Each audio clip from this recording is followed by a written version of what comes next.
Y comenta también que hay mucha gente que dice que no lo entiende, pero es porque no lo quieren entender.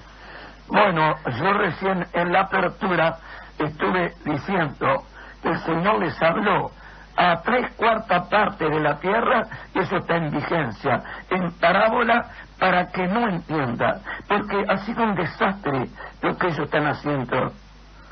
Disolvieron la iglesia, no les importa de nada, pero de nada. ¿Usted cree que ellos les importa? Pero esa no es la gente que cayó la palabra del Señor en buena tierra. En buena tierra son la gente que entiende la parábola. Sí, así como usted me escucha, así que como está escrito, así acontecerá. Ellos entienden muy bien. Si hablar en lenguas, ¿cómo se interpreta? ¿Como bueno o malo? Pues no está muy seguro el asunto. Yo le digo lo que sé, y si le digo lo que sé, otro si no sabe, tal vez no cree. Pero le digo, el doctor Gilmer, un amigo mío, un médico suizo, estando en Brasil y habiendo 5.000 personas, empezó a hablar una persona lengua extraña, y la iglesia comenzó a gritar a Dios, a alabar a Dios. Y él estaba escuchando aquella lengua, en lengua alemana, que él conocía bien el idioma alemán, estaba insultando a Dios y engrandeciendo a Satanás. El hermano se arrimó al pastor y le dijo eso. El pastor oró con la iglesia y ese cayó en el suelo. Yo, estando en La Paz, yo ahora, estando en La Paz, siempre ahí tenía una iglesia, siempre cuando yo comenzaba a orar a Dios, una chica comenzaba a hablar lengua. Una vez tuve deseo de reprenderle ese espíritu y le reprendí y cayó. Siempre me acuerdo, la señora, que era creo la abuela, decía que, bueno, creía en el Espíritu Santo, y me dijo, hermano, ¿cómo puede ser que usted reprenda al Espíritu Santo? Y yo le dije, pero si fuera el Espíritu Santo, tenía que caer yo, y no ella. Entonces, no es en las prácticas realmente, no es muy seguro. Además, las lenguas por señales son, no a los fieles, a los infieles. Póngase bien en la cabeza. A los infieles, aunque sea un pastor que hable lengua, es infiel ante Dios. Dios lo está ayudando para que crea así como le estoy diciendo. También dice la Escritura, pastor, que mayor es el que profetiza que el que habla en lengua. Claro, y la Escritura hace 2000 años que le dice a toda esta gente que procuren los mejores dones que edifiquen a la humanidad. Ellos no quieren. Ellos están con la lengua para engañar gente. Entonces la gente está engañada porque cree que aquella persona tiene a Dios en la boca, y es mentira. ¿Entiende? Entonces, el mayor es el que habla 5 palabras con el sentido que la gente entienda y se edifique, que no 1000 que no entienda. Y también, pastor, cuando dice la Escritura que cesarán las lenguas, ¿se refiere a eso? Se refiere a eso porque ¿por qué van a cesar las lenguas? No van a cesar por arte de magia. Van a cesar porque la gente va a entender que eso no sirve, que eso no edifica, y van a procurar otros dones, como por ejemplo la profecía, como para el último tiempo está prometida para las mujeres y para los hombres profetizar. Bueno, con seguridad ellos mismos van a dejar lo que no edifica por lo que edifica. ¿No es muy claro? Ahí está. Estoy leyendo, pastor, un texto del mismo apóstol Pablo en el capítulo 13 de los Corintios, donde cité, que dice que si hablase el apóstol lenguas humanas y angélicas también, y no tiene calidad, dice, de nada sirve. Claro, ahí está también eso, ¿no? Que no tenga el amor de Dios, que no tenga los mandamientos de Dios, de nada sirve. Estamos abocados a hermanarnos por amor de Cristo. ¿Y por qué no lo hacemos? Por esa cantidad de doctrina que nadie puede jamás interpretar exactamente. Todo está mezclado de una manera confusa. y la gente como confusa, y le gustan los misterios, es lo que buscaba, un misterio que no entienda. Entonces, ¿qué? Eso es, pero eso porque el hombre, la vocación que tiene es más allá del hombre, y todo lo que la gente hable es más allá del hombre, el hombre tiende a creer. Esa es la vocación celestial. Proverbios 18:21, que dice así: la muerte y la vida están en poder de la lengua, y el que la ama comerá de sus frutos. Bueno, eso el apóstol Santiago habla de la lengua, que la humanidad no la puede detener, y ha inflamado la rueda de la creación. Quiere decir que la lengua está como el proverbio, usted lo lee, está para bien y para mal. Dijo el Señor: con la misma lengua que bendecí, con ella maldecí. Dice, le podéis dominar por un pequeño timón a una nave, todo el cuerpo, la nave, y no podéis dominar la lengua, un miembro muy pequeño que hay en el cuerpo. Dice, a los caballos le ponen freno en la lengua y le dominan todo su cuerpo. El hombre no puede dominar ese pequeño miembro que tiene, que es la lengua. Pero la respuesta está correcta. Con la misma lengua que bendecí, maldice. Así que está en la lengua la muerte y la vida. ¿Quiere saber, pastor, por qué hace tanto tiempo que usted no ha tenido frutos? Dice, porque un pastor en 5 años parece que tiene 4.000 miembros y audiciones radiales y televisivas. Pero me parece muy bien. Pero yo los frutos que tengo, los frutos que está escrito, yo no quiero mucha gente que se pierda. Según la Escritura, hablo. Dice que el camino angosto que lleva la vida son pocos los que pasan por él, y el camino ancho que lleva a la perdición son muchos los que pasan por él. Si usted es inteligente, se da cuenta porque yo tengo muchos años y no llevo mucha gente, y otro lleva con menos gente. También le comento, dice que en media hora de audición no ha logrado nada, y Cristo es uno solo. Pero uno solo es Cristo, y hay que hacer justamente porque es único lo que Cristo dice que hay que hacer. Bueno, yo lo invito a hacer, ya que Cristo es uno, a hacer lo que Cristo manda hacer. Primer mandamiento, que nos amemos unos a otros. Cita el libro de San Juan, dice, habla de los hermanos de Jesús. ¿Por qué no los nombra a los hermanos como hermanos en Cristo? Por favor, me busca ahí, porque en San Juan creo que está, que ahí están los discípulos. Voy a ver si le puedo contestar eso. Está claro que si no se investiga la Escritura, no se va a saber nunca. Pero escrito está que en una ocasión estaba la madre, estaban los hermanos de Jesús y los discípulos. Ahí usted puede ver. Los discípulos de Jesús, que eran 12, los hermanos de Jesús. Mire que Santiago, el que yo recién contesté, era un principal de Israel, un principal, y este era hermano del Señor. Que en otro libro está como Jacob. Era un principal y era hermano del Señor. El hermano no lo encuentra, pero lo dejamos porque los minutos se me han ido. Pero mañana yo lo que le dije se lo voy a traer, atenta que se lo voy a decir. El texto está claro como yo se lo digo.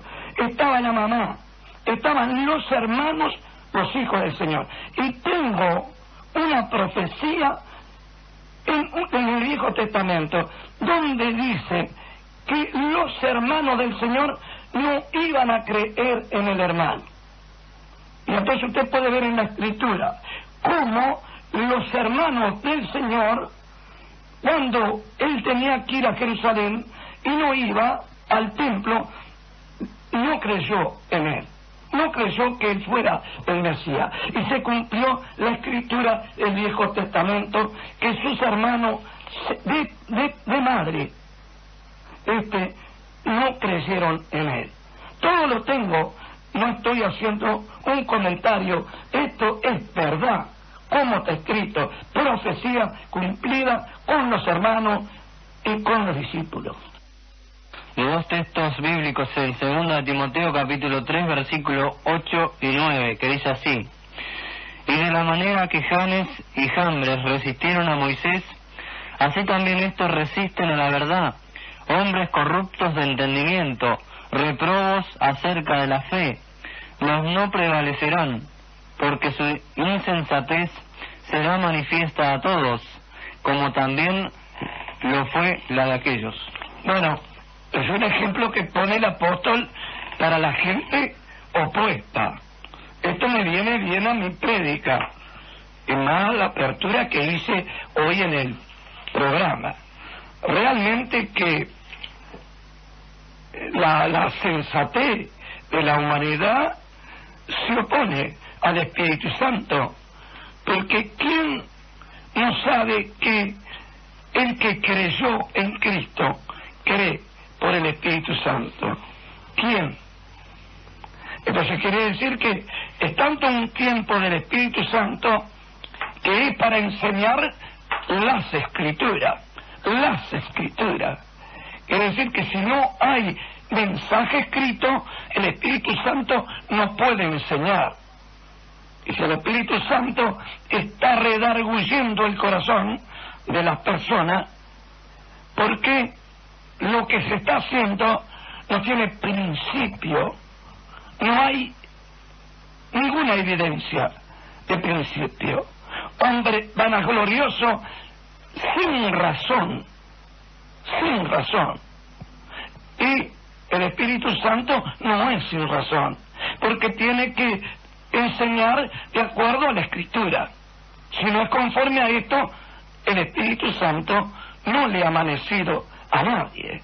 Entonces, lo que está pasando con esta cantidad de divisiones, yo le agradezco al hermano esos textos que me lo da a mí, pero también a la audiencia, que en aquel tiempo también resistían a Moisés, que tenía, o que era el elegido de Dios para legislar a todo Israel. En cambio esa gente se opuso y Dios tuvo que castigar duramente a esa gente para que reconociera a Moisés como el Hijo de Dios. Espero que nosotros nos demos cuenta que se está oponiendo con las divisiones a Cristo, a la enseñanza, y también al Espíritu Santo está resistiendo. Dice, ¿cuál es la diferencia entre el gentil y el judío? Bueno, el judío es una nación entre todas las naciones elegida por Dios. O sea, de todas las naciones del mundo, Dios eligió a los judíos. Los gentiles son aquellos de la Torre de Babel, que Dios se airó, se enojó. Y de eso de la Torre de Babel, es Abraham, el elegido de Dios. Ahora, cuando hablamos de gentes o de gentiles, hablamos de gente no hebrea. Por eso, cuando Dios se enojó con el pueblo de Israel, cuando lo iba a introducir en la tierra que hoy está, ellos hicieron un becerro y se airó Dios.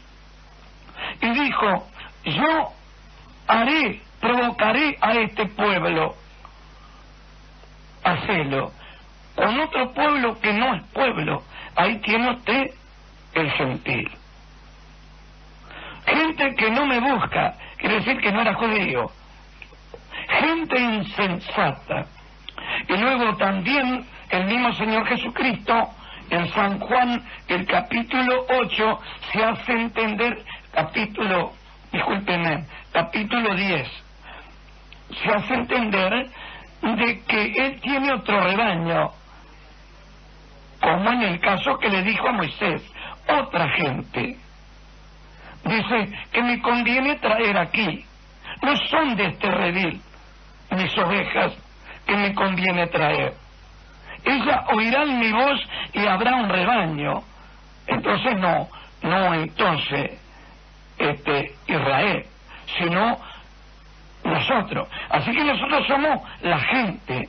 Y dice la Escritura todavía, cuando el tiempo de las gentes se ha cumplido, entonces volverá la salud a los judíos. Así que es claro que nosotros, los no judíos, somos esos gentiles que la Escritura habla. También la pregunta dice, siendo que en el templo los mercaderes hacían un servicio necesario, ¿por qué Cristo los expulsó? No, pero no era la casa de Dios para negocio. Hacían un oficio los sacerdotes o todos los levíticos para oficiar la ceremonia, los rituales judíos y también la Pascua y todo eso. Ellos administraban todo eso, pero hacer negocio o permitir negocio dentro de la casa de Dios, eso no. Como está escrito que está el celo de Dios lo comió cuando vio la casa de Dios así sucia con mercaderes.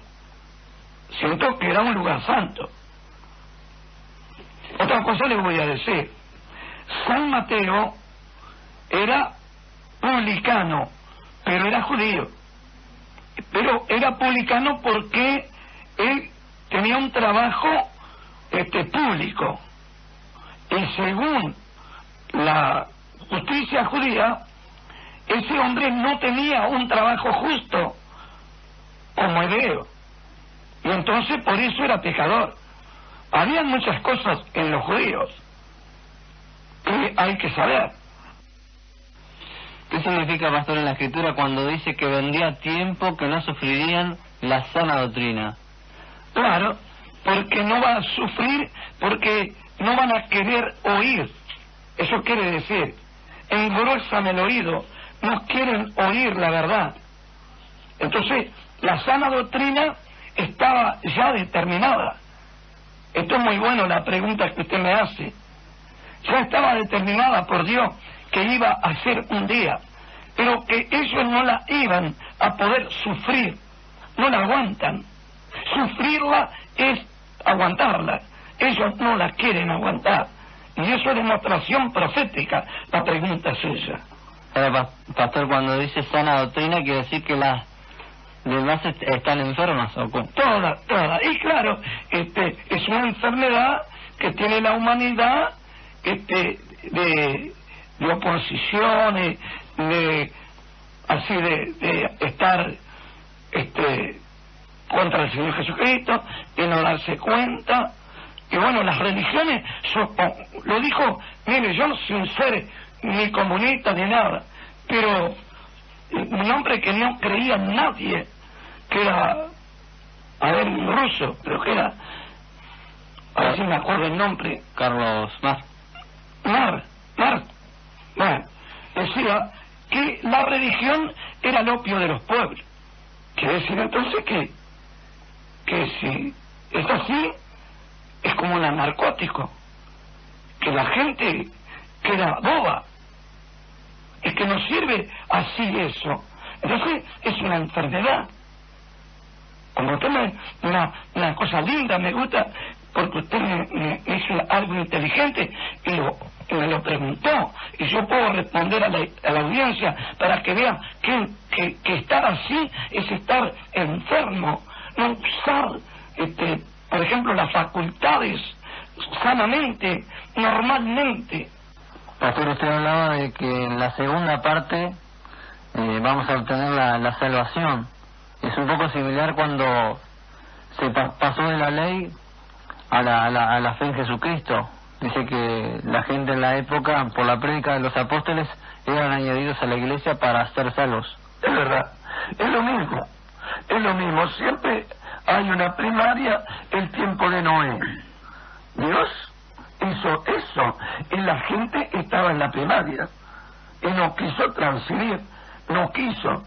Este es un peligro tremendo para la humanidad, que la humanidad, siendo de Cristo, ganada por la sangre de Cristo, la retengan los hombres. Y es claro de que este evangelio que estoy yo, es el mismo que el Señor predicó, por cuanto se hace la unidad y se quiere seguir perseverando en la doctrina de Cristo, no en la doctrina católica ni en ninguna de esas, de las que están. Todo lo contrario, esto ha sido un poco carnal y parte, como hemos hablado otras veces, de arriba, que es creer en el Señor, que es creer en el Padre, que es creer en el Espíritu Santo, y es que creer en los profetas, en la Biblia. Y bueno, todo eso es de arriba. Con eso hay que ir a más. No con lo que divide, con lo que separa, con un dogmatismo, con eso que no está escrito, sino posesionarse de lo que tiene de Dios y añadir más de lo que tiene de Dios, que es lo que le falta hacer. Pastor, y ese pasaje cuando dice el Señor que el Espíritu Santo redarguiría a este mundo, ¿se cumple justamente en este tiempo? Claro, porque usted fíjese, hay una Biblia adulterada. Yo la estoy redarguyendo con otra Biblia, la anterior. Entonces acá se ve cuál es la que está mal. Y están las dos. Son como dos espadas del Espíritu. Entonces, la que realmente se pueda significar, por ejemplo, que la Biblia esta que yo digo que es adulterada, si la gente puede probar que es adulterada porque le sacaron los textos enteros y le agregaron otras palabras o le cambiaron el sentido, entonces se dan cuenta entonces de que está redarguyéndolo el Espíritu Santo, lo que han hecho, ¿no? Y bueno, y de pecado porque la gente está dividida, está en disolución, la iglesia no está, y ellos están tranquilos, no tienen temor de Dios. A ellos les parece que igual donde están como lo enseñaban los hombres, pero no tienen temor de Dios, porque dejaron el amor de Dios. Porque si hubiesen perseverado en el amor de Dios, hubiesen perseverado en la doctrina y en ser hermanos hasta el fin. De momento que no fueron más hermanos, no perseveraron y no amaron a Dios, que murió por todos. Y así se cauterizó la conciencia de los hombres que hoy conocemos, y nadie tiene temor de Dios. No hay Dios en sus caminos en el sentido de obedecerle. Hay Dios creyendo como uno quiere creer, pero no como Dios dice que hay que creer, que será ahí la salvación para la humanidad. Pastor, ¿y el diablo cómo es juzgado según esa palabra también? Bueno, es juzgado en la misma persona, porque cuando la persona entiende que estuvo engañado por él, no lo quiere más, va a obedecer a Dios, y su Padre, y el Señor Jesucristo su Maestro, y al Espíritu Santo que lo hizo entender en la Escritura, que él no seguía el camino que Cristo había dejado.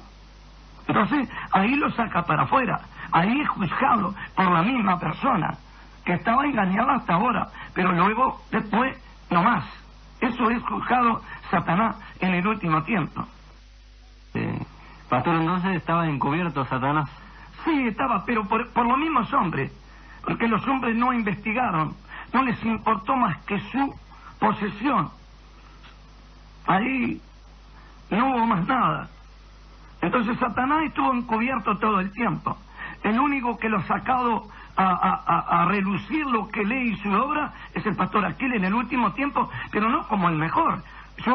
Me tocó a mí este trabajo y yo lo acepté, pero si yo no lo hubiese aceptado, cualquier otro tenía que hacerlo, porque el cielo y la tierra pasará, menos la palabra de Dios pasará. Quiere decir que si el Satanás tiene que ser juzgado y el hombre de pecado y el hijo de perdición tiene que ser manifestado, y los milagros mentirosos y la gente del diablo tiene que ser manifestada, se va a manifestar, y vamos a saber que él está en el medio, engañando más gente de los que ha engañado, pero en los que se pierden, no en los que se salvan. Los que se salvan tienen un camino, que Cristo es el camino, hacer un camino angosto, quizá porque hay que dejar las obligaciones que se tiene en las iglesias para unirse en el cuerpo de Cristo y ser miembro de Cristo.